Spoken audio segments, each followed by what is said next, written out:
Hello बच्चों, let's read the question and question says that the species that invade a bare area in ecological succession are called. तो यहाँ पर question में पूछा जा रहा है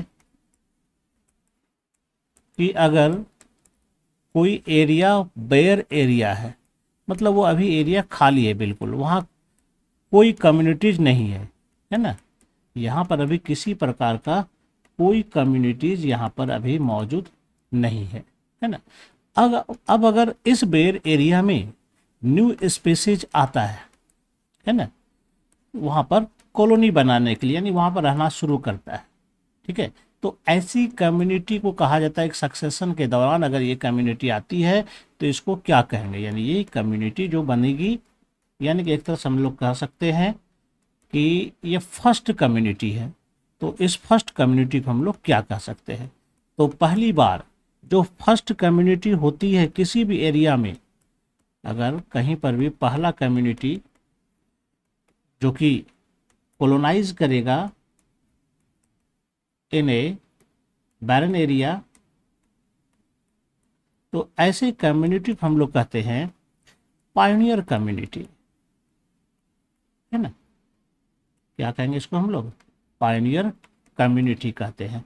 जैसे कि डेजर्ट कंडीशन में जाते हैं, जेरूसलेम में जाते हैं तो वहाँ पर लाइकेन होता है, पायनियर कम्युनिटी।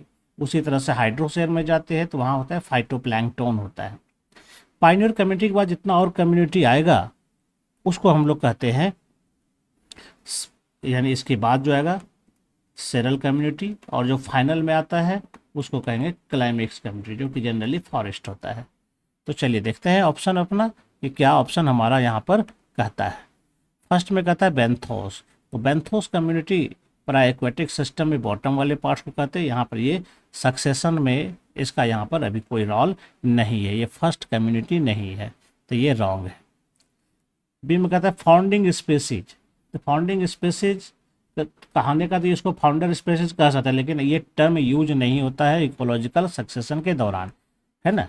सेरल स्पेसीज, तो ये पाइनियर के बाद आने वाली ये कम्युनिटी होती है ना। फर्स्ट कम्युनिटी ये नहीं है, ये भी आंसर नहीं होगा।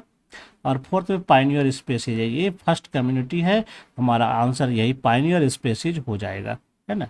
तो डी नंबर इसका ऑप्शन होगा। I hope you understand it well and best of luck. Thank you.